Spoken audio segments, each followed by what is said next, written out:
Almost overnight, NFTs have taken the art, sports, and entertainment worlds by storm. But what exactly are these weird digital and wildly expensive things? Well, NFTs are the result of complex computer algorithms that can get extremely technical extremely quickly. So we're going to give a more basic, less technical overview of them.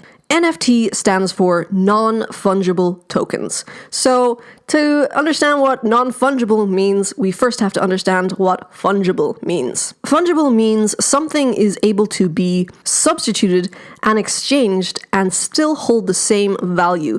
Basically, it's interchangeable. Some examples of fungible assets are the dollar, euros, Bitcoin, gold, casino chips, and frequent flyer loyalty points. So on the flip side, a non-fungible asset is something that cannot be substituted. It has unique characteristics or attributes that make it different from something else in the same asset class. So let's look at some examples of these kinds of assets. A painting, for instance, is a non-fungible asset. A theater ticket, an apartment, a house, a video game skin, or even something like a trademark. And if you're a 90s kid, you probably had a lot of experience with non-fungible assets in the form of Pokemon cards. I was more of a Pokemon sticker kind of girl myself. So, an NFT is a digital asset class that is non-fungible because it is a non-fungible token. In its most simple explanation, it attributes ownership of a digital property to one single person. Okay, but it's a picture on the internet, I hear you say. What's to stop a million people just copying and pasting it? And whilst, yes, that is a reasonable point to make, really there is nothing to stop people screenshotting the image and pretending that they own it. The problem is, when the time comes to sell it, you'll need the NFT to prove that you are the owner. It's a lot like in the physical art world. Take The Starry Night by Van Gogh, for example. Anybody can look up the painting on Google Images and print it out and have the Starry Night in their living room if you have a good enough printer. If you take that a step further, there is nothing to stop incredibly talented artists from creating masterful fakes, exact copies of the Starry Night. But if someone were to sell the Starry Night, they would have to prove that they own Van Gogh's original Starry Night painting that is currently hanging in the Museum of Modern Art. So an NFT is that ownership proof for an artwork that was created and exists digitally.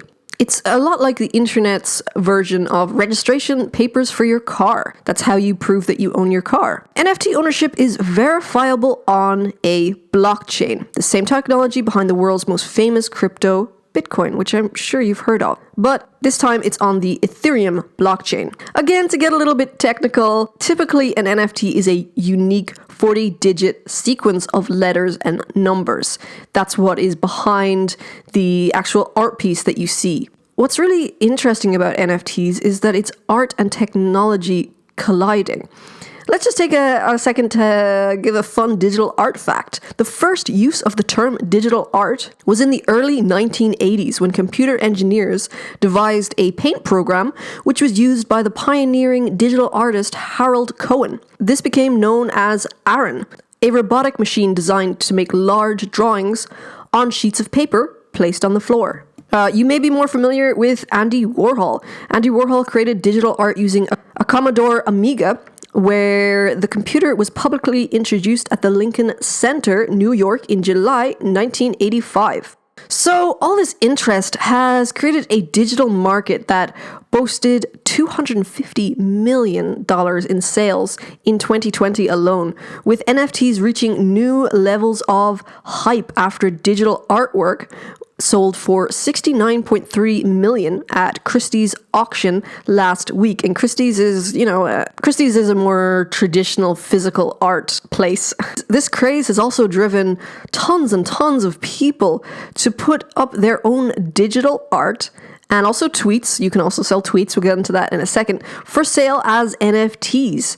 And even toilet paper companies are trying to ride the wave. I think the simplest way to think of NFTs is as collectibles. Just like a small group of people are willing to pay huge money on a mint condition first edition Charizard or a sparkly Blastoise, there's a small group of much richer people willing to pay like 8 figures to own a piece of digital art, even if you or I can freely see that art with a quick Google search. So let's talk about some of the top NFT artists. Of course, we've got Beeple. And I just want to say something super important to point out about Beeple that most people do not mention when talking about his NFTs. He has been a digital art legend for many years.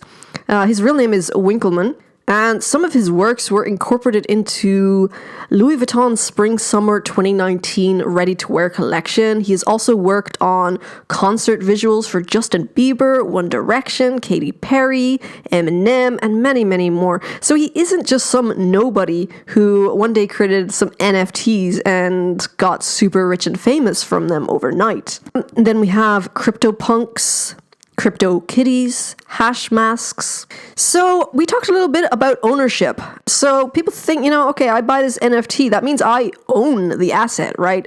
Well, actually, no, it's a little bit more complicated than that. The real kicker to understanding the whole concept is that the person who buys the NFT doesn't own the actual asset. To quote Jeffrey Thompson, who is the associate professor of the Stevens Institute of Technology in Hoboken, New Jersey, he said, NFTs challenge the idea of ownership. Digital files can be reproduced infinitely, and you do not usually buy the copyright or a license when purchasing an NFT. For example, the creator of the Nyan Cat meme sold an NFT of the meme for $590,000, which is actually kind of cheap in the NFT world. The person who bought the token owns the token, but doesn't actually own the meme. That still belongs to the creator, and he still holds the intellectual and creative rights.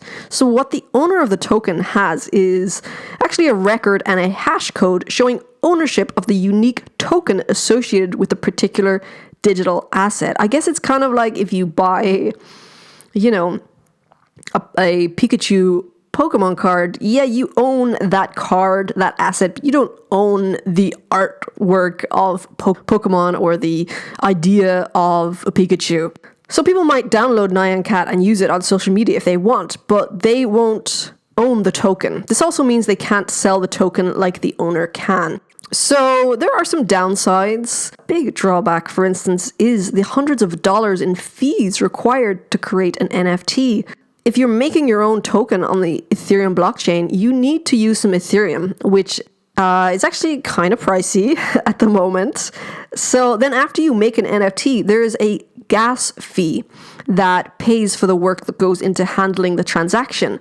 And that's also based on the price of Ethereum, so it's kind of constantly changing as well. And marketplaces simplify the process by handling everything for a fee when an NFT is sold. So there's also a huge boom in celebrity NFTs. We've got Lindsay Lohan NFTs, Grimes, Mark Cuban, Azalea Banks, Shawn Mendes, Soulja Boy. The band Kings of Leon sold their latest album via NFTs and made more than $2 million from the sales. So let's look at the platforms where you can buy and sell NFTs. You've got OpenSea, and this is best for variety. You've got Nifty Gateway, which is best for more exclusive drops. And then there's Super Rare, which is best for its social aspect. And then, of course, NBA Top Shot, which, is best for sports fans. Zora, which is actually invite only.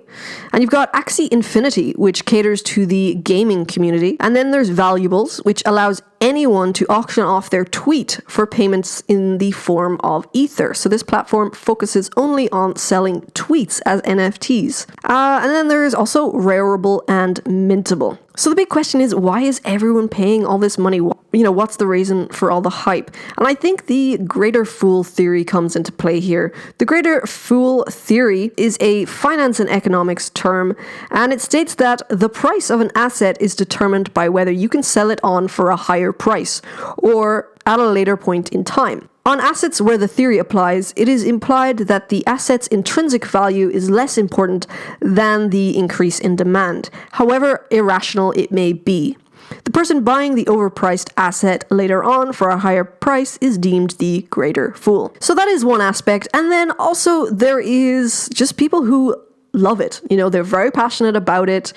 The art side of it, the technology side of it. So I really hope this video was helpful to you guys. It was a very basic overview 101, because literally you could talk about this subject for hours and hours, and some people do.